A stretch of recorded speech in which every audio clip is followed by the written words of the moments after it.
The vast majority of that plastic was collected from Pepsi products. In fact, it was 3 times more abundant than the next contributor, McDonald's.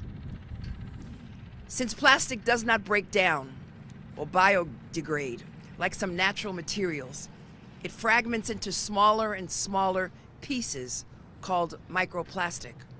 Large quantities of microplastics have been found in the Buffalo River, and an analysis of those fragments confirmed that they are from snack food wrappers and elements that are found in PepsiCo's plastic drink bottles and their snack wrappers.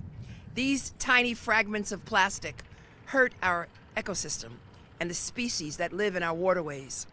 But they are also so tiny that they pass through municipal water filtration systems and end up in our drinking water. In fact, microplastics have been detected in the city of Buffalo's drinking water. For years, Pepsi has repeatedly misled the public and consumers about the harms of its plastic packaging, and it claims to reduce plastic. Pepsi has tried to appear like it is making meaningful strides towards reducing its use of non-recycled plastic. And Pepsi would make grand pledges about how it would reduce plastic use.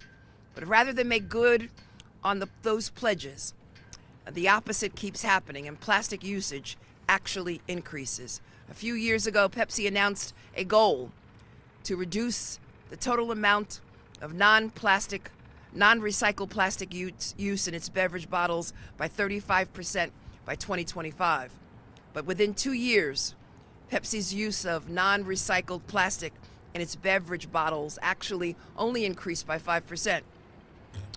The company then announced a new target to reduce its use of plastic by 50% by 2030. Instead, just a year later, the company's total use of non-recycled plastic increased again, this time by 11%.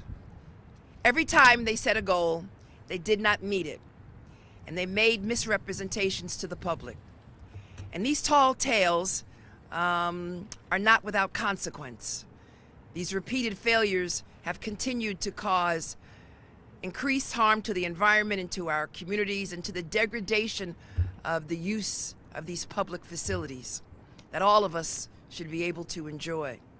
Every New Yorker has a right to clean air, clean water, and a healthy environment, all communities. And that's not just a value statement, that's enshrined in our Constitution. And today we are taking significant action to protect that right for our families here in Buffalo and our communities across New York. Pepsi, which is headquartered in New York, caused a public nuisance by contributing to the plastic pollution crisis in Buffalo. Pepsi failed to warn consumers of the harms associated with its plastic packaging and misled the public about its use of plastic. And there must be consequences for this harm, this damage, this environmental damage. And through this lawsuit, we are asking the court to require Pepsi to stop contributing to this public nuisance that it is causing, to remediate the contamination that it caused, to identify and implement measures to stop its plastic packaging from entering the Buffalo River, and to require adequate plastic pollution warning on significant single-use products. We are also seeking disgorgement, civil penalties, and restitution. And I want to recognize the members of my team who have been instrumental in filing this suit and going to these 13 sites to collect the evidence. Environmental scientist Jennifer Nilebone and Dee Pei Wu, science interns Leah Parnasi, Mackenzie Huber, and Hannah Rao, Assistant Attorney General Jennifer Simon, Affirmative Section Chief Morgan Costello, Environmental Protection Bureau Chief Lem Skolovic, and the Chief Deputy Attorney General for Social Justice Megan Fox. I want to thank them for their commitment and their hard work to confront this environmental crisis, because we must take bold and decisive action, and we must hold companies that are harming our environment and our residents accountable. This truly is a historic step in holding large companies accountable, but it's one that we must take. And I want to thank all of you for being here. Our next speaker is my very good friend and someone obviously who has led the way on environmental issues in the state Senate. Ladies and gentlemen, Senator Tim Kennedy. Thank you, Attorney General. Well, good morning, everyone. First of all, I just want to say thank you to our incredible Attorney General Letitia James for her extraordinary work, her leadership, and her efforts to hold those in power accountable and to ensure that we have the greatest possible potential in our community, not just here in Western New York, but across this great state. And as we are looking at her work on a national level and watching her star rise, we could not be more proud to call you our leader in the Attorney General's office. Thank you for everything that you do for us. I want to recognize Assemblyman Jonathan Rivera, Deputy Mayor Rashid McDuffie, and the Buffalo Water Keepers, Jill Jedlicka. I want to thank all of the leaders that are here with the Water Keeper that have been on the front lines of keeping our water clean, keeping our environment clean, and bettering it for future generations. What the Attorney General is doing today is a demonstration of her commitment to our community and to our environment, to clean water, to the greatest of Great Lakes, and to ensuring that the Buffalo River and the surrounding tributaries that feed the Great Lakes, which are 40% of all the fresh water on the entire planet, are clean and fresh. The promise that was made by our government many years ago to the people of this great community and this great state and nation. So because of this lawsuit, PepsiCo will be held accountable. I feel very strongly about that because Attorney General James has a track record of delivering in these challenges because she is constantly on the right side of the fight for the people. And when you hear the statistics that she just rattled off, that the PepsiCo is creating an environment where these microplastics are invading our water streams, are getting into our clean water, and are potentially creating havoc in our watershed, where these companies can help us to do better. If they're not going to do it on their own, Attorney General James is going to compel them to do the right thing through a lawsuit. And I'm proud to stand here with her in this effort. And I know our community backs you 100% in this challenge. And we look forward to victory, holding PepsiCo accountable, and making sure that our environment is clean and safe for future generations. Thank you, Attorney General James. Now it's my honor to introduce my colleague in government, Assemblymember Jonathan Rivera. Thank you. Thank you above all to Attorney General James for bringing us here together. Let's give a round of applause for the Attorney General and all the amazing work her and her team are doing on this and on so many other things. We are beyond fortunate to have the Attorney General we have, and the Attorney General, not just I'm with you, not just Buffalo's with you, but New York is with you, and frankly the country's with you. So thank you for everything you're doing. It's an amazing day to be in Buffalo when we can still be in November and enjoy the weather that we have today. But it's all the more important to look at where we are right now. I was born and raised in Buffalo, so I've been coming to this area my whole life, going to Sabres games at the Odd, visiting family at the Marine Drive Apartments, enjoying the Erie Basin Marina, and I remember what it looked like. I remember, frankly, the disinvestment, how sort of the unappealing nature of what we would see right where we're standing. And what did we do? We invested a lot of resources, a lot of energy behind really putting a dent in all the mistakes that we had made on our waterfront. And now we can enjoy the space that we have now, fully aware that it's only going to get better. But truthfully, it would mean nothing, all the investment, all this sort of pretty landscape we see, and all the buildings we've erected really would be nothing if we don't have a clean waterway. At the end of the day, that is everything. You know, I have a 5-year-old daughter, and honestly, out of my top 5 promises I tell myself for her is that I'm gonna leave Buffalo a cleaner, safer, better place for her. And this is exactly in line with that. At the end of the day, studies have indicated that Pepsi is responsible for 10% of all the global plastic pollution. And at the end of the day, people that produce things have a responsibility for the things that they produce. And this announcement demonstrates that no corporation, how big or small, how powerful or how wealthy they may be, is above the law.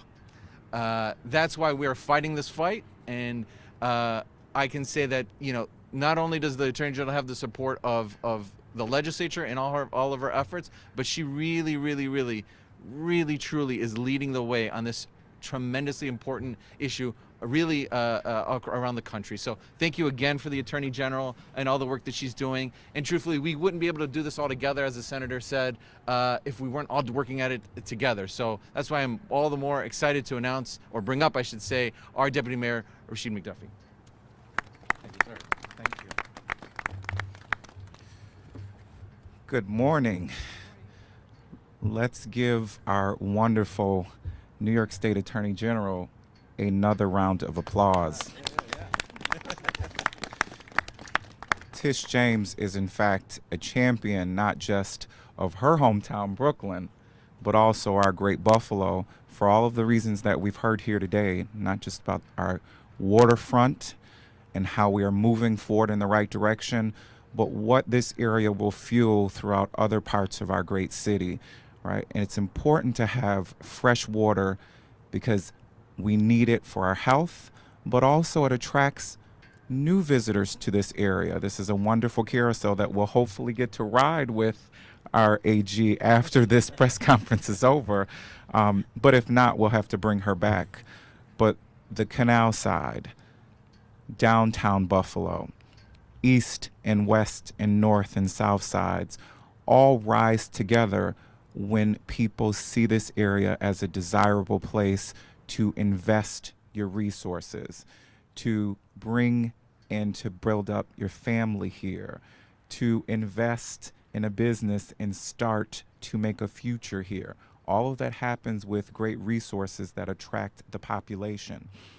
I'd like to also recognize our great friend in the New York State Senate. I'm sure you've seen him in the news this week. He had an important announcement, and he certainly has the support of this wonderful community. Let's give a round of applause to Senator Tim Kennedy.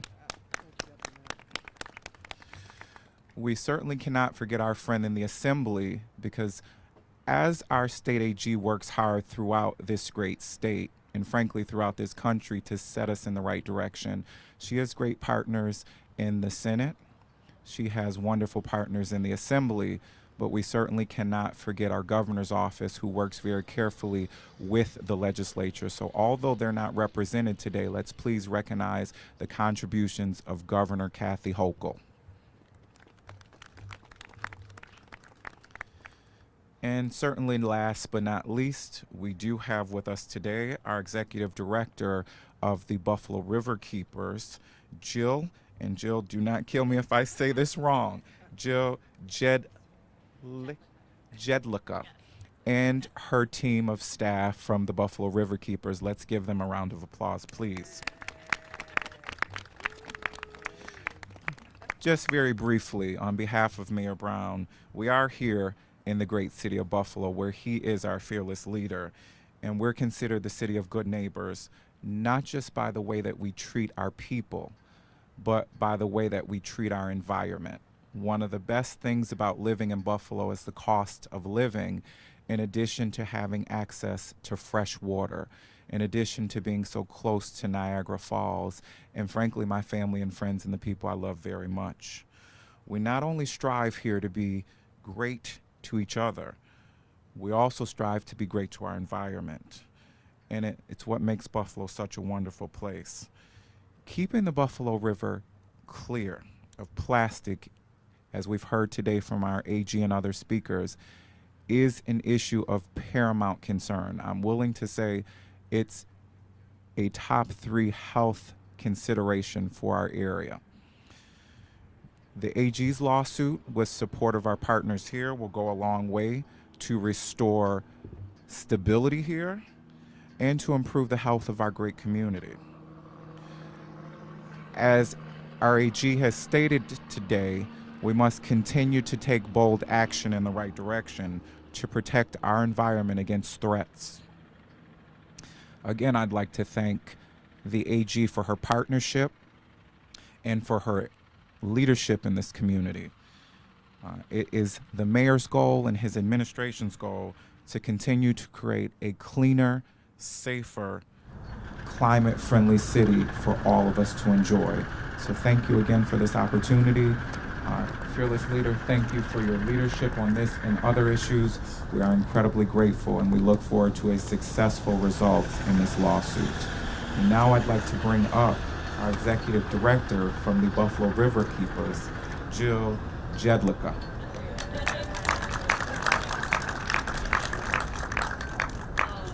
Love being the punchline, but hey, just for the record, one more time, my name is Jill Jedlicka, and I'm the executive director of Buffalo Niagara Waterkeeper. It is an absolute honor and pleasure to stand with the Attorney General today on this announcement. Thank you so much for your hard work, and we are proud to stand with you to begin to hold polluters accountable for the impact that they're having in our environment. It's also a pleasure to stand here with the senator, the assembly member, and the deputy mayor on this announcement. But more importantly, my colleagues who are standing here with us today, they are the ones who do the hard work day in and day out, and I appreciate every single one of them. Taxpayers, citizens, volunteers, fish and wildlife, local governments, waterways, and surrounding ecosystems. Those are who pay the price of pollution from single-use plastics. And what's missing from this list are the companies and businesses that are responsible for the production, use, and distribution of these products in the first place. Companies that produce and distribute packaging for their products have already acknowledged that there is a plastic pollution crisis at the local and global level. And we are seeing the negative impact of that crisis right here on our own beloved Buffalo River. Voluntary efforts of producers to reduce or eliminate plastic pollution is not working. It never has. Companies that produce this plastic pollution should not rely on local governments, community volunteers, or nonprofit organizations like ours as the basis of their waste management strategy for all of eternity. Our Buffalo community fought for over 50 years to secure hundreds of millions of dollars to clean up toxic pollution, restore habitat, and restore communities around the Buffalo River.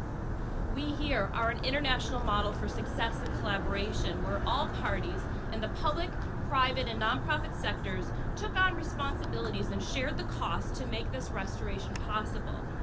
But as a Great Lakes community who has been oppressed for too long by the environmental damage left from our industrial hangover, we will not sit idly by as our waterways become polluted again, this time from the ever-growing nuisance of single-use plastic pollution. The convenience of containers used for mere minutes can take hundreds, if not thousands of years to break down. And only then do these materials break down into microplastics that find their way into our fish and wildlife, our drinking water, and even our own blood. The amount of single-use plastic pollution continues to grow as leadership from mega producers continues to disappear, or their responsibilities deflected to others. Here in Buffalo and Western New York, where community voices and community actions have affected significant environmental change and improvements, once again, it is the work of our organization, our staff, and our volunteers who contributed to the tedious methods of citizen science and data collection efforts that document the scale and the scope of plastic pollution in our local waterways. For nearly 2 decades, Buffalo Niagara Waterkeeper has coordinated annual shoreline sweeps and the monitoring of our waterways. And without a doubt, it is the disposable single-use plastic containers and wrappers that constitute the majority of items we collect. So on behalf of the 20,000 supporters of Buffalo Niagara Waterkeeper, the visitors and residents who recreate on our waters, as well as the fish and wildlife of the Buffalo River, we applaud the Attorney General and her staff team for taking this issue seriously and and taking meaningful action to begin to hold polluters accountable for this relentless assault on our environment and local waterways.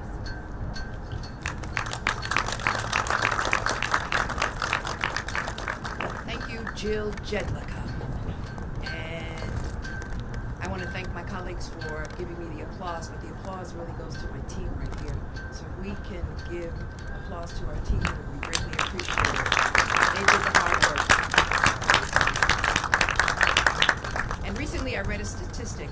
There was a recent environmental ballot initiative, and 62% of the residents of Buffalo voted in support of that ballot initiative for clean water to drink, clean air to breathe, and clean and land to share by all of us. So with that, I'm going to open it up to on-topic questions. Yes, sir. Yes, ma'am. Understanding that PepsiCo doesn't put the plastic in the water, it's got to get there some way, and that's individuals. Isn't it a bit misguided to try and blame them? No, I don't think it's misguided. Listen, we all have a responsibility to our environment, each and every one of us. But let's go to the source of the product. Let's go to the fact that PepsiCo has been responsible for billions of products that unfortunately land on our waterways and pollute the land that we all share, pollute our water, and unfortunately it's affecting wildlife, affecting fish, and affecting human beings. And so individuals who have recognized that this is a problem, the executives of PepsiCo have already admitted that this is a major problem, but have failed to do anything about it. And each and every time that they've announced that they're going to set certain goals, they haven't. Each and every time when they talk about recycling, the reality is that the vast majority of their products are not recyclable. They've got a responsibility. We've got to go to the source. We should not, again, divert attention to individuals. We all have a responsibility to the environment. And it's also important to understand that when the Buffalo River was cleaned up, it was the taxpayers of Buffalo who contributed to cleaning up the Buffalo River. And unfortunately, we're going in the opposite direction, and that's as a result of the products created by PepsiCo. Any other questions? I got one of the taxpayer rates. This photo cost Yes. So how many miles have you flown in the last year all over New York that's going towards global warming and costing us all kinds of money to fly out here today just to stand out of here? Thank you for that question. Any other on-topic questions? Then why won't you answer his question? Because I don't have the numbers for him and Will, I think that was nothing more than an attempt to really embarrass all of us as opposed to being on topic. So let's focus on the fact that PepsiCo has created all of these products which unfortunately are not recyclable, and they land up unfortunately in the Buffalo River, and they're degrading the quality of life for all individuals in Buffalo. Yes.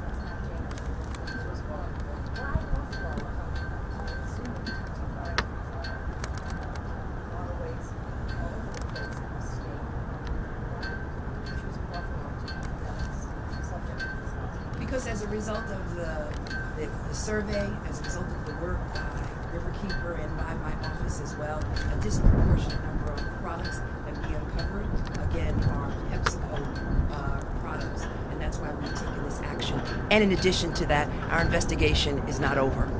Do you know if PepsiCo manufactures the plastic, though? Because I want to take you back to something you said. We want to go to the source of the problem. Yes. So why not sue the manufacturers of the plastic and the cartons? So we're going to PepsiCo. PepsiCo is the subject of our litigation today, and our investigation is not over, sir.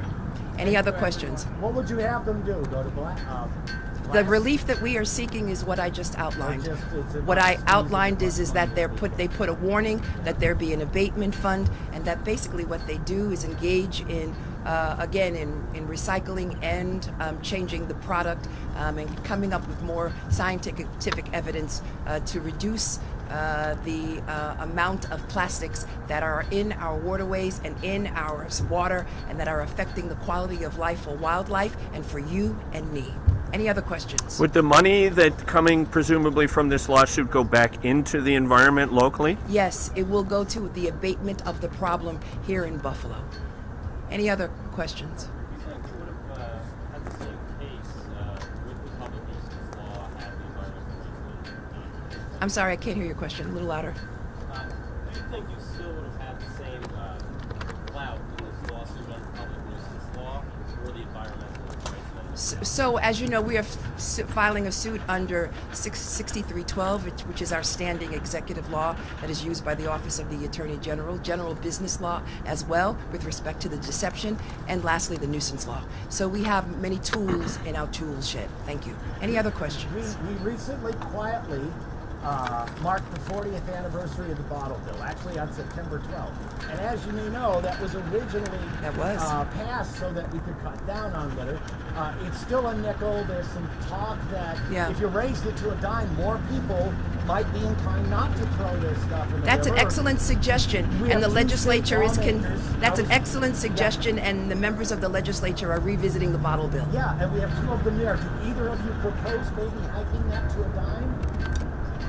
Tim, or what do you think about that? David, I didn't hear the question. Well, the thought of raising the deposit on these and expanding the number of containers that you could get a deposit for in order to cut down that litter, as was the original goal of the bottle bill.